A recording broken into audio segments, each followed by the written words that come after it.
কৃষ্ণা, রাধে রাধে, হর হর মহাদেব। তো সবাইকে শ্রাবণের অনেক অনেক শুভেচ্ছা। ভোর ভোর উঠে পড়েছিলাম একটা জায়গায় যাব বলে।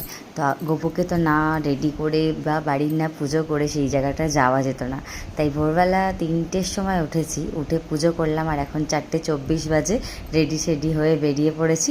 তারপর অঙ্কিতাদিকে বলেছিলাম যাওয়ার জন্য, তাই অঙ্কিতাদিও রেডি হয়ে বেরিয়ে পড়লাম দুজনে মিলে। এখন যাচ্ছি আমরা হাওড়ার দিকে।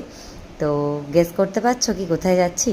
গেস করো দেখি কোথায় যাচ্ছি। এখন আমরা ক্রস করছি হাওড়া ব্রিজ। এই যে সকালবেলা মনোরম দৃশ্য আর বৃষ্টির ওয়েদার। হ্যাঁ, ঠিক ধরেছো, চলে এসেছি বাবা ভূতনাথ ধাম। অনেক দিনের ইচ্ছা ছিল যে ভূতনাথ আসবো। প্রায় দিন মার্কেটের সামনে থেকে ফিরে চলে যাই, কিন্তু আসা আর হয় না। তাই আজকে ফাইনালি ভূতনাথ এলাম। তো শ্রাবণী মেলা শুরু হয়ে গেছে, প্রচুর দোকানপাট রয়েছে। তোমরা এখানে এসে প্রচুর দোকান দেখতে পাবে। এখান থেকেই পুজো সামগ্রী সমস্ত কিছু পেয়ে যাওয়া যাবে, যদি বাড়ি থেকে না নিয়ে আসা সম্ভব হয়। আর ঠিক উল্টো দিকেই রয়েছে কিন্তু নিমতলা মহাশ্মশান। আর আমরা এখন ভিতরে ঢুকে পড়েছি মহাদেবের গর্ভগৃহের ভিতরে। তো ভিডিও করাটা অ্যালাউ ছিল না, একটু লুকিয়ে লুকিয়ে ভিডিওটা করেছি। এখানটাতে মহাদেবের দেখতে পাচ্ছ মন্দিরটা, এটা পুরো। আর মহাদেবের দর্শন পেলাম ফাইনালি। এই যে এটা বাবা ভূতনাথ।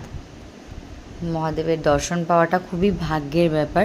অনেক ভিড় ছিল, প্রচুর ভিড় ঠেলে ফাইনালি দর্শন পেলাম। তারপর জল দিলাম, তারপর মা কালীর দর্শন পেলাম। এরপর সোজা চলে গেলাম আমরা মোটা মহাদেবের কাছে।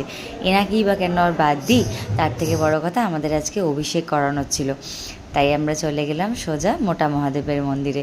তারপর ওখানে অভিষেক করলাম। করার পরে আমি এই যে মাথায় এরকম জল ঢালছি।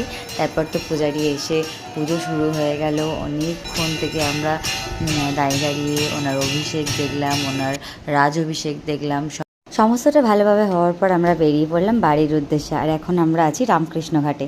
হাওড়ার সবথেকে বেস্ট চা যদি কোথাও পাওয়া যায় সেটা হচ্ছে রামকৃষ্ণ ঘাট। ভিডিওটা তোমাদের কেমন লাগলো অবশ্যই কিন্তু কমেন্ট করে জানিও। হর হর মহাদেব।